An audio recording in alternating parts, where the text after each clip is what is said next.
At She Can, we tell women's stories. We show how they get to where they are today. And these are stories about life, about work, about careers, about mums, about all the different roles that women inhabit. And I'm really excited to talk to Ellyn Winters-Robinson today. Ellyn, really welcome to She Can. You're the president and founder of Ignition Communications. You're a dynamic marketer and PR executive. You're a best-selling author of Flat Please, which is a book you wrote during your cancer journey.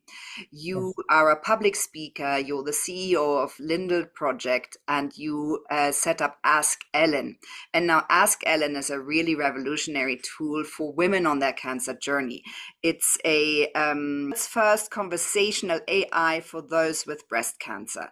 And she is empathetic, wise, supportive, non-medical, and speaks every language. And you set up a non-for-profit to bring this to women around the world. And I'm very grateful to you for getting in touch with me, which makes it so much easier for us to tell more women's stories. Ellyn, tell us a bit more about yourself and your journey. Yeah, it's been very interesting. I believe that the universe sometimes has a design for you. And as I've been running my own communications firm and working in tech for 15, 16 years. And then in March of 2022, I was diagnosed with breast cancer, which was, as they always are, a diagnosis that comes from out of the blue. You're healthy, you're fine, and had no family history, and yet this is where I found myself. And so it was really my first time through the healthcare system in Canada. I other than having two babies, I'd really never had any issues with my health, and I kind of approached my diagnosis with a sense of knowledge is power. And so I started reading as much as I could and talking to other women that were on the journey so that I could advocate for myself and have better conversations with my doctors. And I realized as I was doing this that there's many women that don't have that ability to discern what's good information and it's not good information, or they're just so frightened that they just don't even want to go there, or they get to Google, and as we say in the cancer world, Google is not your friend because it returns back so much information and you end up going down all kinds of rabbit holes. So it really started with me writing my book. I started thumb typing it while I was in chemotherapy on my phone. And I just wanted to tell a simple story of a woman that was going through this journey, and the idea that anyone that read it, whether it really doesn't mean that it has to be a person with cancer. It could be a husband or a family member just trying to understand and better support that person. Yeah. But this simple tale, just taking them through the sort of the emotional ups and downs of what you're going through. And then in every chapter, I would provide additional resources to information that was sort of Ellyn curated, so good information, so that women didn't have to, do the work essentially. And so that's really where things started, and then it kind of exploded from there. But I'll stop right there, and we can go on. Ellyn, it's such an incredible, you're such a role model with that because you're Oh, really thank you. creating such an important tool for other women so they don't have to go down all those rabbit holes. And it Yes. takes the fear out of it a little bit. And that I think is the hardest thing when you're diagnosed with an illness, that we're not doctors, so we don't really know what does that exactly mean. There are so many different cancers. So I think anyone out there doing something that is helpful is unbelievably important.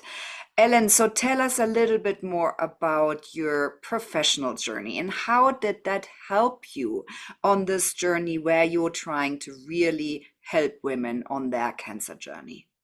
Yeah, it's interesting because some people have said they think that I've been in training for this all my life. So, I'm a PR executive, I'm a storyteller.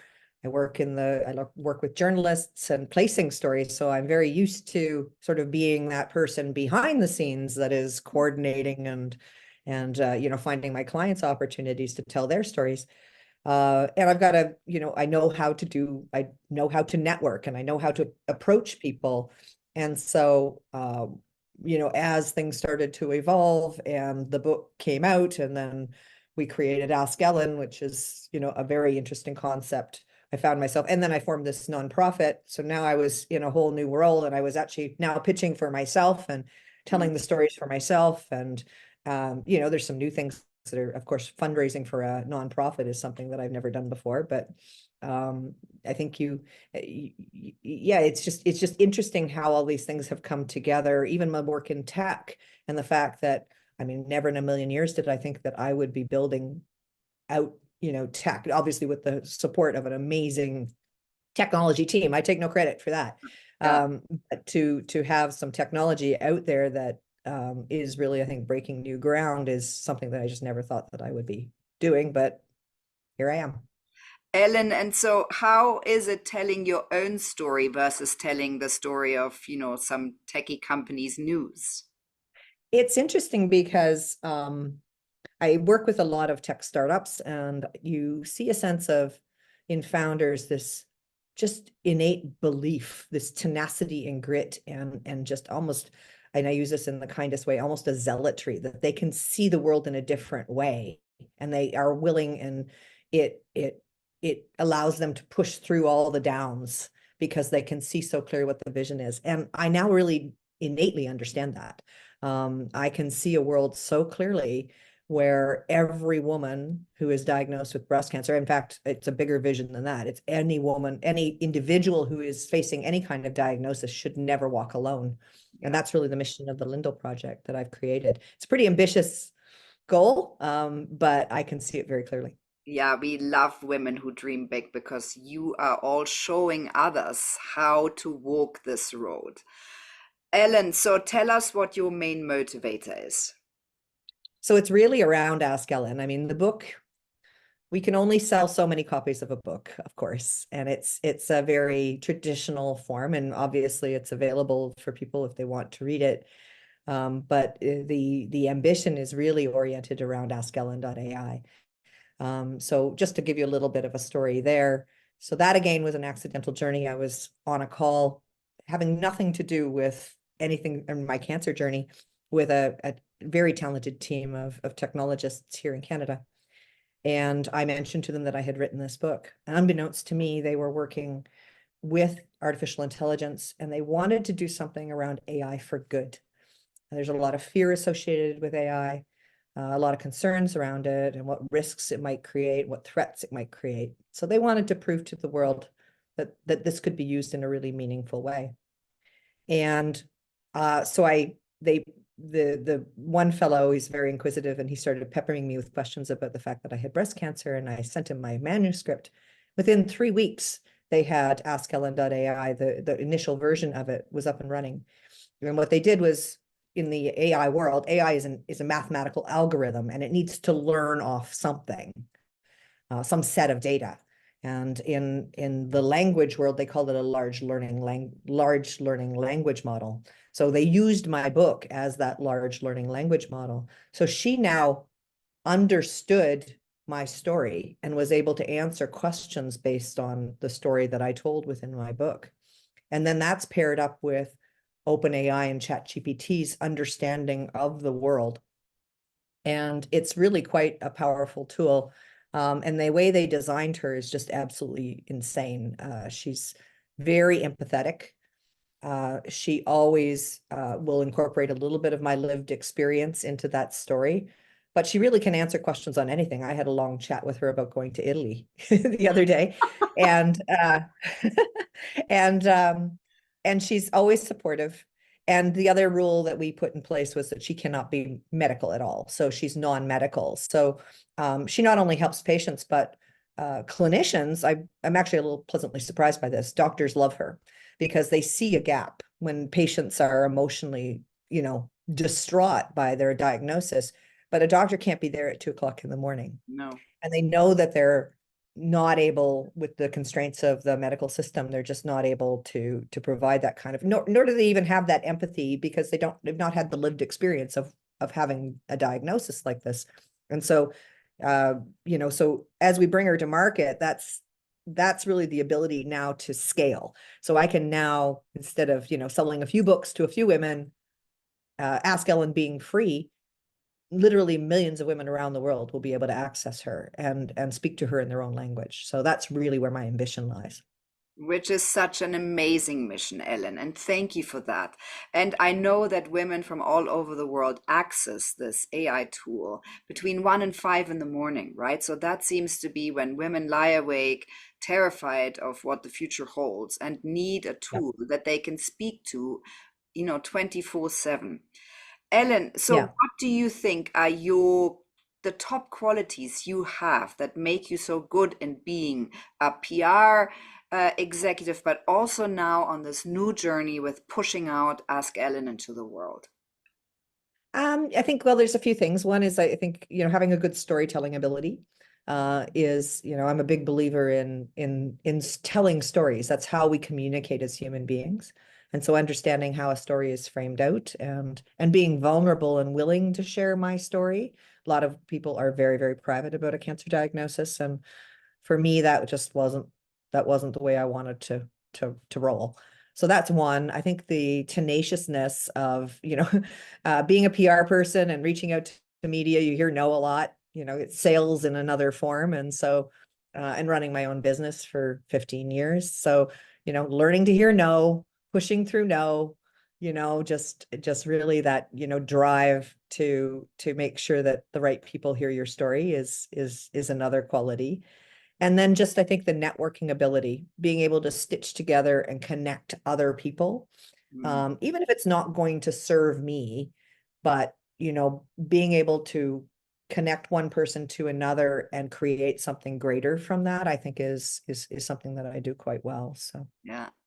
Ellen, and so give us some top tips. Give us some tips for women who are on their breast cancer journey right now, or anyone for that matter, because there are men who Yeah, are I think I, diagnosed with this yeah, disease. I think I want to break it down. So I want to actually speak first to women who have never encountered a cancer diagnosis and say, for heaven's sakes, know you're normal, be body aware, do your self exams, and get screening if it's available to you, because the earlier a cancer is caught, the better your chances are of survival. And that's, around the world, we need to advocate for ourselves as women.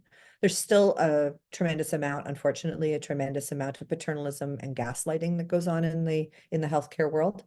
And so women need to push through that. So that's for those women who, think it's never going to happen to them. I was that woman 2 years ago.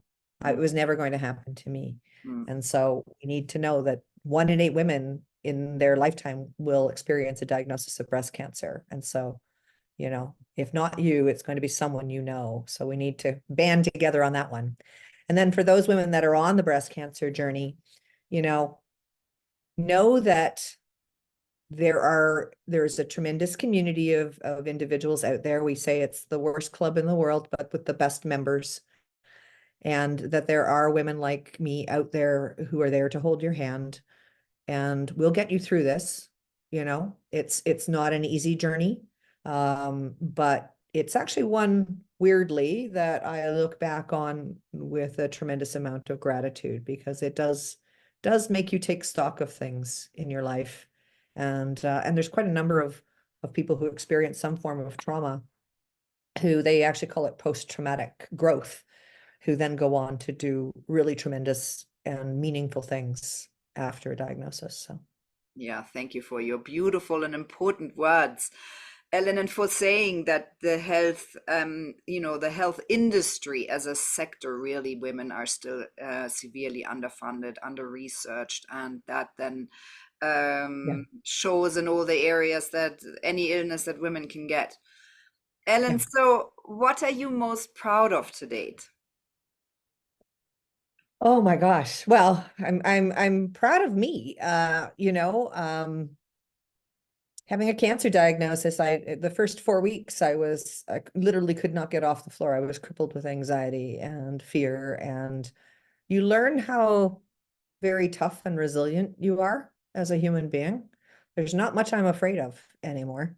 And so, yeah, so first and foremost, I'm proud of me, but I am very proud of what we have built, with AskEllyn, because as I say, I think that she is going to change the way healthcare is delivered. That is, absolutely certain of that. And I see the need, and I see women who experience her who will write me and thank me for what we've built. And that's very meaningful. And as I say, I never did this to, make $1 million.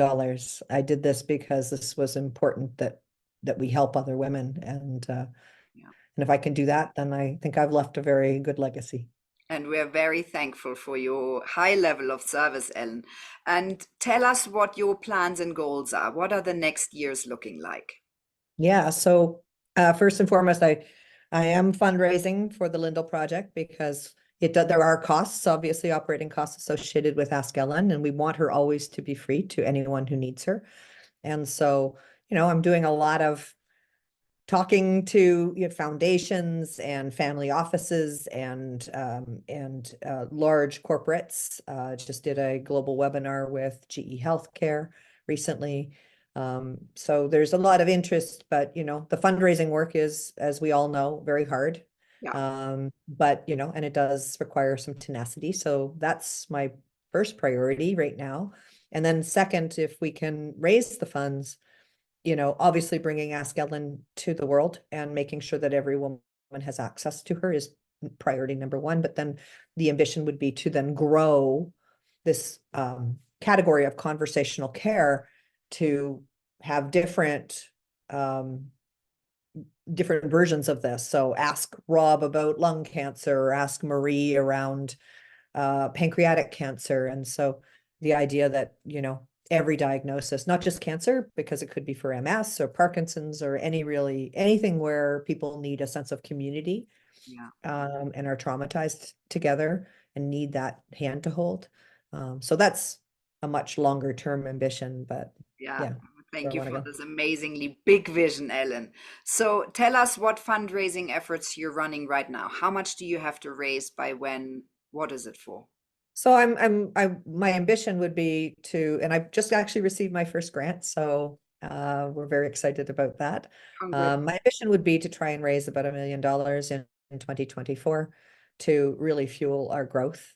And we're also turning up the dial on AskEllyn. So we've not done any marketing at all, just word of mouth, around her existence. And even so, we've had, 15,000 interactions, and as you mentioned, never a night that we haven't had someone, talk to her between 1 and 5 in the morning. And so, yeah, so we think $1 million would, allow us to, really fuel the next phase of development of AskEllyn. And that's not necessarily all going to come through donations. It might be a sponsorship. It might be,